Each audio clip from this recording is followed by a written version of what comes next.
আজ আমরা শুনব এই উপমহাদেশের একজন প্রখ্যাত আলেম দ্বীন, সুফি সাধক এবং একজন আল্লাহর ওলির সংক্ষিপ্ত জীবনী সম্পর্কে। আসুন এর পূর্বে আমরা একটি ছোট্ট ঘটনা শ্রবণ করে নিই। উত্তাল সমুদ্রের বিশাল ঢেউ, আকাশ জুড়ে ঘন কালো মেঘ, প্রচণ্ড বাতাসের ভয়ঙ্কর গর্জন আর মৃত্যুকে একেবারে সন্নিকটে অনুভব করা একদল যাত্রী।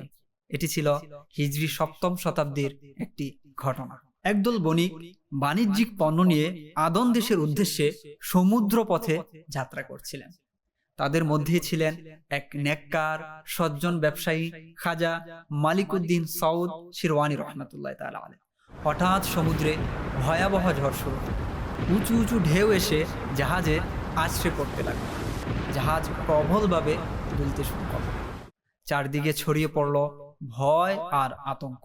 এমন সংকটময় মুহূর্তে খাজা মালিকুদ্দিন সৌদ উপস্থিত বণিকদের উদ্দেশ্যে বললেন, আল্লাহ পাকের দরবারে তওবা করুন এবং দোয়া করুন, তিনি যেন আমাদের নিরাপদে গন্তব্যে পৌঁছে দেন।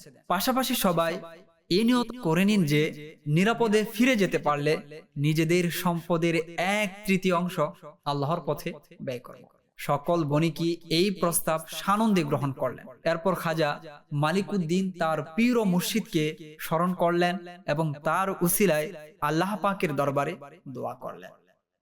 হঠাৎ সবাই দেখতে পেলেন সামনে থেকে একটি নৌকা এগিয়ে আসছে।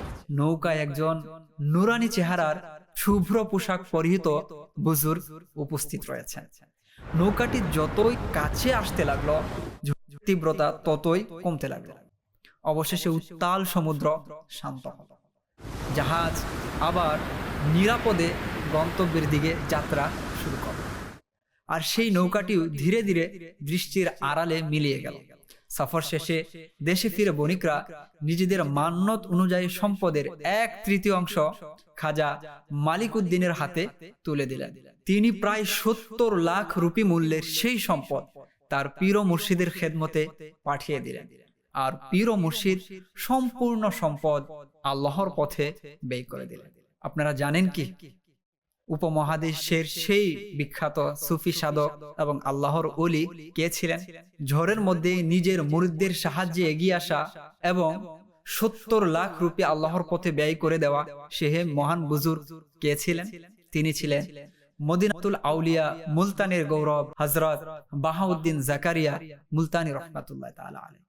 তার জন্ম হয় শুক্রবার 27শে রমজানুল মুবারক 566 হিজরি মোতাবেক 3রা জুন 1171 খ্রিস্টাব্দে মুজাফফরগড় জেলার কুটকারন নামক স্থানে। দ্বীনি জ্ঞান অর্জনের উদ্দেশ্যে তিনি খুরাসান, বুখারা এবং পবিত্র হিজাজ সহ বহু অঞ্চলে সফর করেন। অতঃপর বাগদাদ শরীফে উপস্থিত হয়ে শায়খুশ শুয়ুখ হযরত সাইয়্যিদুনা শেখ শাহাবুদ্দিন উমর সোহরাওয়ার্দী রহমাতুল্লাহ তাআলা আলাইহি এর মুবারক হাতে বায়াতের সৌভাগ্য লাভ করেন। জাহিরি ও বাতিনি ইলমে পরিপূর্ণতা অর্জনের পর তিনি মুলতান শরীফে ফিরে আসেন। সেখানে তিনি দাওয়াত ও তাবলীগ, সমাজ সংস্কার, উম্মাহর আত্মশুদ্ধি এবং চরিত্র গঠনের মহান কাজ শুরু করেন। তার ফয়জ ও বরকতের মাধ্যমে অসংখ্য মানুষ হিদায়াত লাভ করেন। আর মুলতান শরীফ পরিণত হয় ইলম ও মারিফাতের এক উজ্জ্বল কেন্দ্রস্থলে। 661 হিজরির 7 সফর মোতাবেক 12 ডিসেম্বর 1262 খ্রিস্টাব্দে তিনি ওফাত লাভ করেন। আজও মদিনাতুল আউলিয়া মুলতান শরীফে অবস্থিত তার নুরানি মাজার শরীফ অগণিত ভক্ত অনুরাগীদের গন্তব্যস্থল। সেখানে উপস্থিত হয়ে মানুষ তার ফয়েজ ও বরকত লাভের সৌভাগ্য অর্জন করেন। আল্লাহ পাক তার প্রতি অশেষ রহমত বর্ষণ করুন এবং তার উসিলায় আমাদের বিনা হিসাবে মাগফিরাত দান করুন। আমিন বিজাহি খাতামিন নবিয়্যিন সাল্লাল্লাহু আলাইহি ওয়াসাল্লাম।